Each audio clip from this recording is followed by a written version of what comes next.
Salve, salve, gente amiga do futebol, salve, salve, gente amiga da bola. Estamos chegando, invadindo aí o seu smartphone, o seu tablet, o seu desktop para mais um programa 7-1. E hoje a gente vai falar sobre o protocolo da CBF, de volta aos gramados. Vamos falar da disputa por pontos corridos. E aí, vingou o campeonato? Será que vão ter os 2 turnos? Será que é isso mesmo? A fórmula está mantida? E aí, do jeito que a coisa está se desenhando aí, do jeito que está o panorama hoje, é possível ter jogos no Nordeste, no Sul, na região Sudeste? E aí, pessoal, o que vocês acham? Começo com você, Luiz Fernando Seco. Pô, sempre comigo? Tu fica nervoso? Eu não fico nervoso, não. Eu sei que... Eu passo a bola para você, você não sabe o que faz? Vamos falar. Esse é o seu momento. Primeiro a gente queria, em nome da nossa equipe, consternar os nossos sentimentos com a família do Vadão, faleceu essa semana, grande técnico. Sim, grande técnico. Então a gente fica aí muito triste com a perda de um profissional desse gabarito. Bom, falando em futebol, Renatão, não sei se vai começar não, hein? Eu tô ouvindo aqui muitos times falando, pô, como é que faz com a Covid? Como é que vai fazer se um atleta pegar? E se o atleta morrer, quem vai pagar isso? Como é que vai ser toda essa questão de saúde do atleta? Então tá complicado o negócio, né? E aí, Vitão? Mas a CBF está dizendo que tem um protocolo aí. E aí? A questão é saber, será que os jogadores vão estar em segurança? E aí? Então, tá em segurança? Para mim, não. Assim, hoje eu continuo com aquela mesma opinião que eu dei no primeiro programa, onde a gente falou sobre, né, o coronavírus, a volta do futebol. E eu falei que, assim, hoje, não são todos, né, mas a maioria dos dirigentes que estão defendendo aí a volta dos campeonatos estão pensando na questão financeira, no retorno, na parte do dinheiro. E, como eu disse aquela vez, isso vai até morrer o primeiro. Aí, depois que morre o primeiro, vão fazer 300 regras e, enfim, aí muda tudo. Mas eu acho que não tem condição ainda. Realmente não sei o que poderia ser feito, se fazer turno único, se fazer, como já disseram, né, turno único e talvez um quadrangular final, não sei, mas assim, hoje eu não vejo condição de voltar, principalmente pela questão de viagem, de jogos em vários estados. Eu acho que o Brasil ainda não está em condição para nada desse porte. Vitor, eu concordo com você. Eu ainda lembro que os campeonatos de fora, né, os europeus, eles estão voltando, mas só quando chegaram e tiveram uma curva realmente descendente da Covid, o que ainda não acontece aqui no Brasil. A gente ainda não sabe como é que está essa curva, porque até essa semana passada morria 600, 500, 400 por dia, e agora a gente só está todo dia mais de 1.000. Então, nossa curva ainda está em ascendente. Então, pensar em voltar eu acho que só depois de um mês que a curva comece a descer. Porque senão não tem sentido. Quer dizer, restringe todo mundo de sair de casa e põe os caras para jogar bola. Como é que faz? E aí, Gustavo, o que você acha? Olha, cara, é preocupante. O que eu vi recentemente? Antes da paralisação na Europa, um jogo de Champions League entre Liverpool e Atlético de Madrid, de todo mundo que estava naquele jogo, no estádio, 41 pessoas morreram. 41 pessoas morreram de Covid-19 que estavam dentro daquele estádio de futebol. Isso é muito sério, é muito grave, é triste. E a gente não pode permitir que uma história dessa se replique aqui no Brasil. Tá? Ainda que se fale em jogos de portões trancados, sem torcida, ainda assim tem jogadores em contato que vão disputar jogadas e vão, sabe, você tem os treinamentos. Você tem um caso de um Flamengo que, no momento da retomada, chegou a fazer exames, tinham jogadores, tinham profissionais da comissão técnica de administração diagnosticados com Covid-19. Brasil afora também teve outros casos de jogadores. Como a gente já falou da outra oportunidade, você tem um Renato Gaúcho, que não vai treinar o Grêmio nesse momento, porque ele é grupo de risco. Então, falar em retorno ao futebol nesse momento é o absurdo dos absurdos. A gente entende toda a situação econômica envolvida. Os clubes estão ficando sem dinheiro, e isso é fato, porque a folha de pagamento dos clubes da Série A, principalmente, é altíssima, são milhões e milhões de reais. E os clubes estão ficando sem dinheiro, mesmo com redução salarial dos jogadores. Então é a hora da CBF comparecer, por exemplo. A CBF é bilionária, eles têm dinheiro, um cofre marco do tio Patinhas, tem que comparecer, tem que ajudar os clubes a sobreviver. E não só os grandes, os pequenos que estão com risco de fechar as portas. E vai acabar com o emprego, que movimenta muitas vezes a economia da cidade, em alguns casos, sabe? Então, eu acho que é uma questão muito complexa que aborda muitos e muitos aspectos, outros, inclusive, que nós não mencionamos ainda, e é muito sério, cara. Não dá para falar em volta do futebol agora. A curva no Brasil continua ascendente, continua crescendo, não estamos nem no platô, tá? Não estabilizou, ainda não vai cair, são pelo menos 2, 3 meses no mínimo de crescimento que a gente vai ver aqui no Brasil, segundo especialistas que a gente vê diariamente na televisão. Tá? Então, precisa sanar essa questão econômica de outra forma, sabe? Aquela questão que a gente fala, é hora de todo mundo pegar a mão de todo mundo, apoiar quem precisa. Então, é hora do brasileiro ser solidário. E no caso de quem trabalha com futebol, seja patrocinando com direitos de transmissão ou organizando os campeonatos, enfim, também tem que colaborar. O torcedor já está fazendo a parte dele, a gente está vendo que muita gente está se associando a programas de sócios-torcedores, estão comprando camisas. Enfim, a gente precisa ver ações mais sérias. Eu queria ver agora a opinião do nosso amigo Léo. Léo, o protocolo da CBF, então, vai ter que esperar um pouquinho, né? Ao meu ver, sim.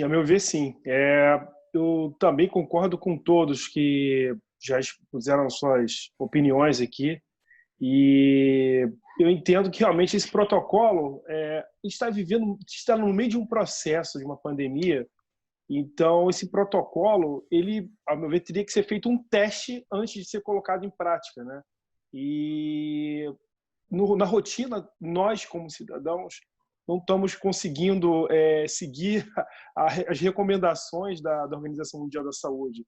Então, nas atividades básicas nossas do dia a dia, a gente vê no noticiário as pessoas não seguindo as recomendações e, digamos, no universo que envolve atividades como futebol, que tem aí o operador de áudio, tem o câmera, tem o jogador, tem comissão técnica.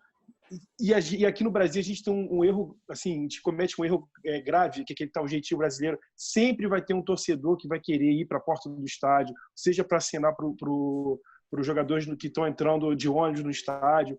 Então, eu ainda acho que a gente não tem maturidade como civil para poder colocar jogadores em campo disputando uma partida oficial. Já se falou aí previamente de ter séries fixas, né, em 2, 3 estados do Brasil. Já fizeram N soluções, né, para tentar colocar o quanto antes.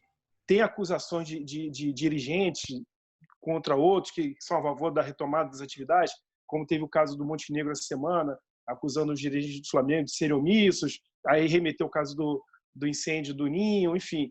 Aí são também outras discussões que não favorecem a produtividade, que é o foco, né? Qual é o foco nesse momento? A proteção de todos, seja jogadores, seja comissão técnica, seja todos os trabalhadores que trabalham que atuam, né, nesse universo de transmissão, e nós torcedores como um todo, cidadão. Então, a gente não está seguindo o básico, quiçá colocar esse campeonato à vera valendo, né? Então, realmente, eu sou contra nesse momento. Acho que primeiro a gente tem que prezar pela vida, ter uma estabilidade, quando tiver risco zero de contágio. E como bem o Gustavo falou, o Brasil, nesse momento, é o segundo país em contágio. Não estou falando de morte, eu estou falando de contágio. É o segundo, só está atrás dos Estados Unidos. Então, a gente não está conseguindo segurar essa bomba, colocar um campeonato. Eu acho que a grande motivação que houve, essa divulgação até ontem não, esses dias pelo Globoesporte.com, desse protocolo da CBF, que institui que são no máximo 40 pessoas por delegação, enfim, uma série de testes a serem realizados, é a questão da volta aos treinos. E aí você tem realidades completamente diferentes no Sul, em Minas, no Rio de Janeiro e no Nordeste, que é mais ou menos onde concentra a maioria das equipes aí da Série A. E aí a gente vai cair naquela questão. O calendário, que a gente já falou, inclusive aqui em programas anteriores, o calendário, a cada dia que passa, ele vai ficando cada vez mais apertado. Até então, a CBF mantém a tabela da competição, da principal competição, que é a Série A, com as 38 rodadas. Aí eu passo a bola de novo para vocês. E aí? Eu queria fazer um adendo. Só um segundo, Léo. A gente consegue, será que a CBF consegue realizar um campeonato brasileiro de 38 rodadas ainda esse ano? E aí? Eu acredito que não. Eu acredito que não, porque a logística de toda essa mecânica, né, de disputa, viaja para cá, hospeda ali, etc. e tal, num espaço de tempo muito curto, para a quantidade de rodadas que a gente tem, eu acredito que não. E outra coisa que eu queria acrescentar é que uma coisa que eu não entendo, eu particularmente como cidadão, por que essa agonia toda? Eu sei que todas as modalidades, outras modalidades de esporte também estão sofrendo as consequências dessas paralisações. Mas por que o futebol tem que ser, digamos, protagonista de querer colocar os atletas em risco? Esporte significa vida. Por que o futebol tem que colocar tem que ser o pioneiro de querer colocar... Exatamente o ponto que o Luiz levantou no outro programa. Enquanto outras modalidades estão aguardando a coisa acalmar, né? A situação acalmar. Então, assim, eu não entendo. Assim, eu sei que envolve dinheiro. Tudo assim, nesse momento, a gente tem que ter soluções para a Covid, para proteger os atletas. E nesse sentido, a gente não está pensando nos atletas, em quem vai disputar, em todo, digamos, a staff que vai estar envolvido. Então, assim, realmente eu não consigo entender. Renato, você levantou um ponto interessante que eu queria abordar ele, antes de falar da questão de tabela, tá? Você falou na questão assim, do jogador que vai para o treinamento e tal. Só que a gente está imaginando em jogadores já consolidados, independente de serem os grandes craques do time, mas que já estão num padrão financeiro interessante, que já moram numa boa casa e conseguem fazer um isolamento, por exemplo, em segurança. Mesmo que tenha alguém da família, às vezes, né, com Covid, você consegue fazer um isolamento dessa pessoa num cômodo da casa inteiro, enfim.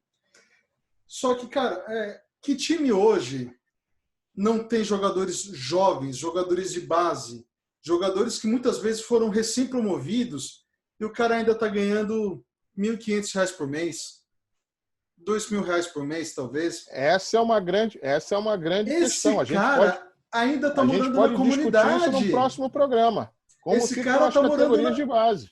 Sim, mas eu não estou falando nem da categoria de base. Já que estão falando de futebol profissional, sim, esse jovem que está ali... O deslocamento, toda a logística para ele. Exatamente. Ele não tem carro particular, ele pega 2 ônibus e um trem para ir treinar. Tá certo? Então, ou seja, mesmo no futebol profissional, você falando, nossa, vamos tomar todo cuidado, não toma, cara. Você vai fazer o quê? Não, O clube, não, eu não. o clube O que vai eu tô pegar o falando cara, é o camarada na protocolo da casa dele. CBF, não sou eu, não. Não, eu sei, você dizendo o modo de E- dizer, né? Mesmo que o clube, né, se disponha a buscar o camarada na casa dele, ainda assim ele vai estar vivendo numa comunidade com grande aglomeração social. Então, Eu vejo Gustavo, aqui uma comunidade aqui perto, cara, eles fazem bingo todo final de semana. Tem funk, tem batidão, aqui perto de onde eu moro. Fazer o quê? Essa é a É realidade, muito, cara. é Só muito que mesmo que complicado porque você... você não consegue controlar as atitudes do ser humano, né? Ou seja, Exatamente. Ou por seja, mais mesmo que quem você se estabeleça cuida... determinadas regras de controle, tem uns que vão seguir, outros não. Outros não estão nem aí. Diga, Léo. eu queria até colocar em debate também, dando continuidade ao que a gente está falando, muito se fala que os clubes estão querendo voltar, tem a questão financeira, mas se a gente parar para pensar, não estou falando de toda a categoria, mas assim, aquela categoria privilegiada tem uma remuneração que é atípica. Assim, nenhuma outra atividade aqui no Brasil, uma pessoa profissionalmente vai ganhar 1 milhão desempenhando sua atividade. 1 milhão, 500 mil. Então, assim, eu, como cidadão, também questiono assim, se falta um pouco de maturidade também dos jogadores, principalmente a categoria privilegiada, de entender a questão de do seu empregador, que está com dificuldade de obter receitas, e também pensar naqueles outros colegas que estão vindo da categoria de base, e os profissionais mais humildes do clube, que de repente não têm o mesmo salário, vocês não poderiam, nesse momento, segurar um pouco o seu salário. Eu vi debates aí de jogadores que não aceitaram reduzir 25%, 30%, num momento como esse, que é continuar recebendo 1,5 milhão, 1 milhão. Todo mundo quer receber seu salário integral, todo mundo. Se for acordado tal valor, a pessoa quer receber, é justo pelo trabalho que está desempenhando. Mas nesse momento, todo mundo está sendo solidário, todo mundo está abrindo a mão. Por que o jogador de futebol, somente aquele que tem um salário mais privilegiado, não pode ceder um pouco mais? Pensando até naquele roupeiro, ou então no faxineiro do clube, que recebe um salário, Sim, 2. sim. Então, eu Ou queria seja, deixar a gente essa... tem que entender, ganância. a gente tem que entender que não é só o jogador de futebol que faz o clube, né? Exatamente. Tem todo... Exatamente. Léo, Para isso ele entrar se com o chama... uniforme bonitinho em campo, tem alguém que está lá arrumando o uniforme dele lá no É, vestiário. sim, sim. Isso é a ganância. Todo mundo só pensa no seu próprio lado. É o egoísmo, é a ganância. E isso tinha que Vitor, você queria mudar. falar alguma coisa? Não, assim, só pegando o embalo do que o Gustavo falou sobre os supostos protocolos de segurança, né, que a CBF está querendo implementar para os jogos poderem voltar, eu faço o mesmo comentário que eu fiz aquele dia que a gente debateu sobre a volta do campeonato alemão. Eu lembro que assim, a gente viu na transmissão, tirando os jogadores, o pessoal do banco de reserva de máscara, entrada, todo mundo um longe do outro, sem cumprimento, comemorar gol sem se encostar. E eu falei aquele dia e eu volto a repetir hoje. Para mim, isso é tudo, assim, vamos dar uma desculpa só para o pessoal acreditar que está seguro. Porque, assim, falando português, claro, são 11 pessoas tendo contato físico. Eu, hoje, claro, não vou citar nomes por motivos óbvios, mas assim, eu conheço hoje aproximadamente umas 10 pessoas que testaram positivo sem sintoma nenhum, nem sabia, assim, conhecidos testaram positivo, deixa eu ver também, acabou dando positivo. Então, assim, pensa que uma pessoa que não tiver com sintoma e tiver com o vírus já vai passar para muita gente. E, assim, no meu ver, é tão absurdo essa questão de vamos estar só dando uma desculpa para o pessoal acreditar que dá para voltar, que não sei se vocês viram um tempo atrás, foi dado a ideia, foi cogitada a hipótese de que todos os jogos do Campeonato Brasileiro acontecessem em São Paulo. Ou seja, para eles, para a CBF, para os organizadores, uma atitude para tornar o futebol seguro é trazer todos os times do todo mundo num Brasil, lugar só, né? trazer todo mundo do Brasil para jogar no único estado brasileiro que tem mais casos que a China, que foi onde começou o vírus. Ou seja, como é que a gente vai fazer todo mundo ficar seguro? Vamos trazer todo mundo para o lugar onde mais tem casos no Brasil e falar para eles terem contato físico aqui. Assim, como eu falei no primeiro programa, eu não sei como vai ser a questão financeira dos clubes, das empresas, eu não entendo dessa parte de economia, mas eu não consigo dar nenhum tipo de valor e preocupação para a parte econômica enquanto a vida estiver em risco. Assim, se for para uma vida ser salva, assim, se uma vida for salva com um monte de time com problema financeiro, que tenha problema financeiro, não pode arriscar ninguém. Eu acho que isso tinha que ser tolerância zero. Léo, fala aí rapidinho para a gente entrar no outro assunto.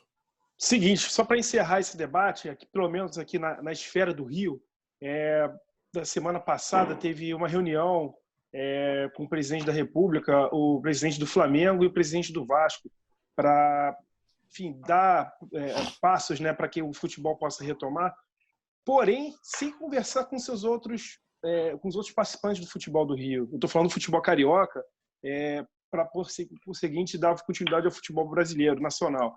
Então, eu vejo que não houve diálogo com seus adversários locais. Então, 2 times tomaram a dianteira em nome dos outros e os outros discordando dessa atitude deles.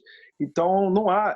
Aí você vê, por esse exemplo, que não está havendo diálogo entre as partes. Como colocar ainda um protocolo com clubes espalhados por vários estados e regiões diferentes em prática, com pensamentos ideológicos diferentes de como seguir esse protocolo. É por isso que não, assim, está fadado esse campeonato ser um fracasso. Passa a bola aí, Renato. Então, vamos lá. Já que você acha que o campeonato vai ser um fracasso, a pergunta que eu faço agora para vocês é a seguinte. Em 2003, a CBF instituiu o Campeonato Brasileiro de Pontos Corridos. Só que naquela época você tinha muito mais de 20 clubes. E aí você teve de 2003 até 2006, se não me engano, um campeonato mais inchado, e aí a partir de 2007, a fórmula atual. Diante desse cenário de calendário apertado, de isso, aquilo, a gente já debateu, será que consegue fazer o calendário? Dificilmente. E aí a pergunta, hoje em dia, para a torcida brasileira, para os jogadores, para os clubes, esse campeonato brasileiro, na fórmula que ele está, ele vingou? Ele é bacana?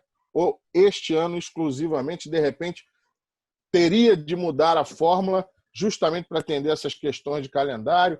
Como é que vocês veem isso? Primeiro, a opinião, se vingou ou se não vingou. Fala aí, Gustavo.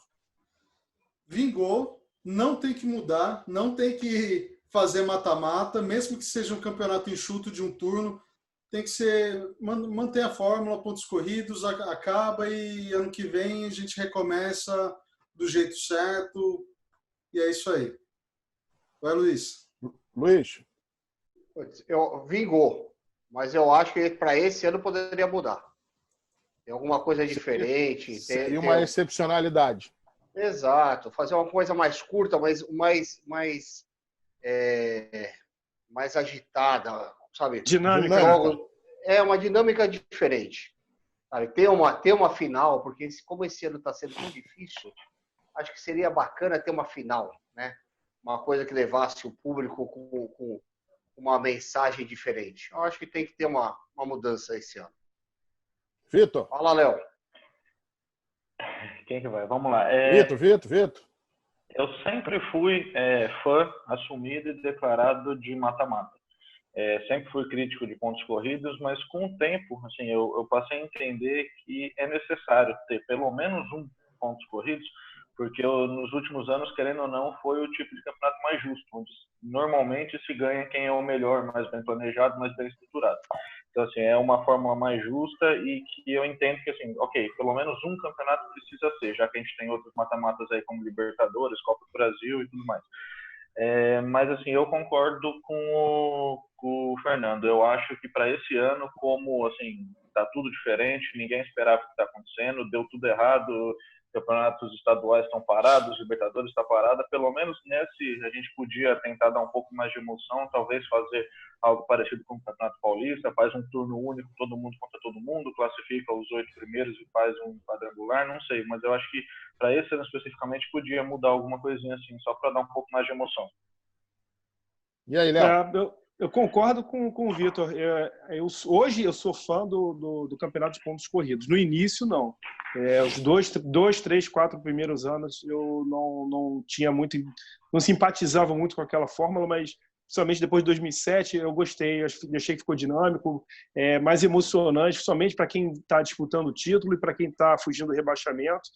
E esse ano, excepcionalmente, seria, acho que adequado, se vier mesmo o campeonato ser colocado em prática, teria que ser de uma forma dinâmica, privilegiar os deslocamentos próximos para que não houvesse contágio, enfim, pensar toda essa questão envolvendo a segurança dos jogadores, comissão técnica, e quando isso passar, cessar, tiver seguro, acho que mantém-se o disputa de pontos corridos, que eu acho bem interessante. Hoje em dia, eu acho bem interessante e justo para quem se preparou melhor. Então, antes de eu falar o que eu penso, porque aí também eu estou mais ou menos com o que vocês falaram, eu vou jogar uma outra pimenta aí na conversa. O Vitor falou a questão da justiça dos últimos anos, coisa e tal, o campeonato, foi bem interessante. Só que a gente vê o seguinte, a maioria dos clubes, em função, até mesmo antes do cenário da pandemia, você vê os clubes com uma série de dívidas, coisa e tal, pessoal tentando arrumar... Opa, aqui ó, chegou a visita. Visita! Eu queria perguntar para vocês o seguinte, com a fórmula dos pontos corridos, corre o risco do Brasileirão virar um campeonato espanhol e ser disputado apenas por 2 ou 3 times, 4 no máximo, em função aí dessa seara econômica que muitos clubes brasileiros estão vivendo do cenário de uma dificuldade muito grande? E aí, o que vocês acham? Está se tornando, né? Está se tornando. Você vê aí, dos últimos anos, claramente, Flamengo e Palmeiras tendo um plantel diferenciado do restante dos outros clubes. E... Porra, que coisa! Daqui a pouco vem o Gustavo falar do Santos! E o Santos dele é um desses que está com a corda no pescoço. Exatamente. Mas fez uma boa campanha no ano passado. Salva-se aqueles elencos que são montados, né, e dão certo, né, dão liga.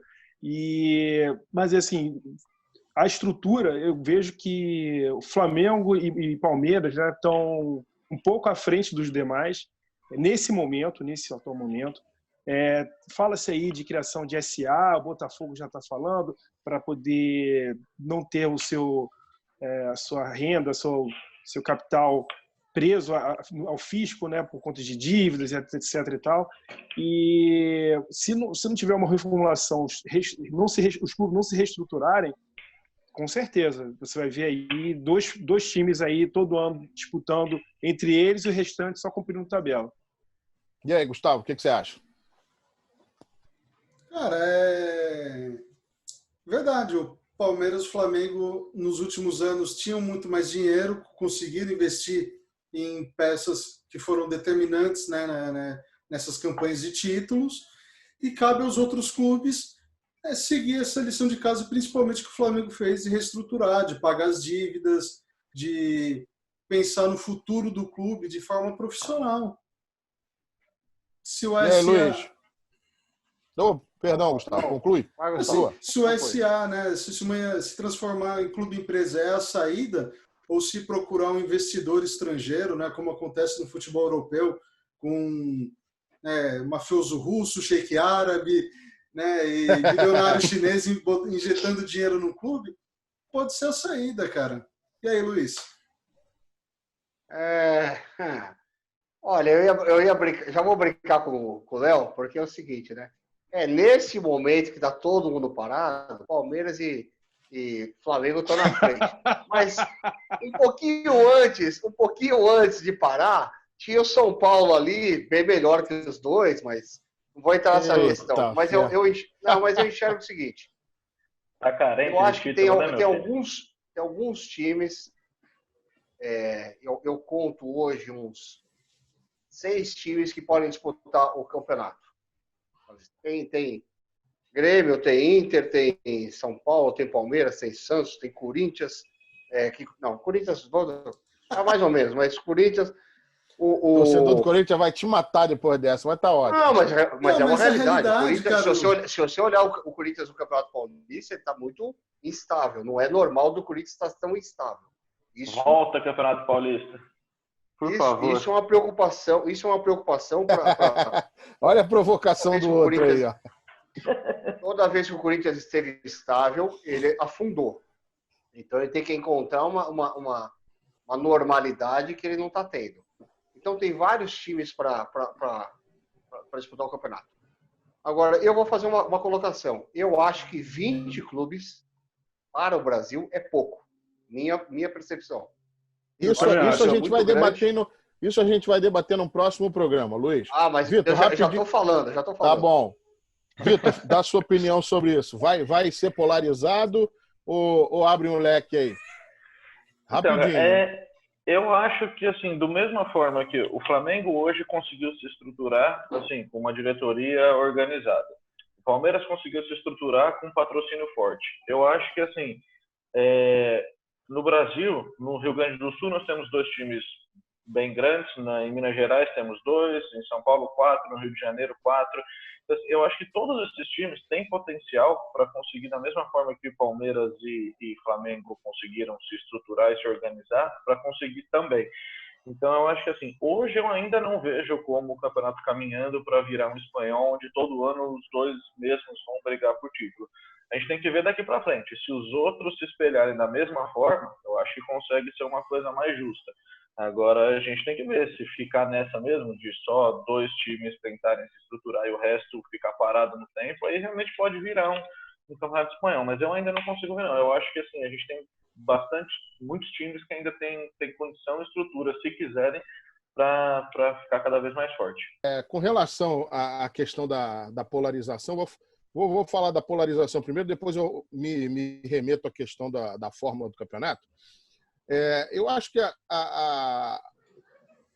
no caso do Campeonato Brasileiro, você tem alguns times que, por exemplo, o Santos no ano passado foi uma surpresa. Por quê? Mesmo com essa questão das dificuldades financeiras, questão da gestão, o time ficou em segundo lugar na tabela. Então, assim, e já tinha ficado, se eu não me engano, como é que foi? Falou alguma coisa, Gustavo? Nada. Não.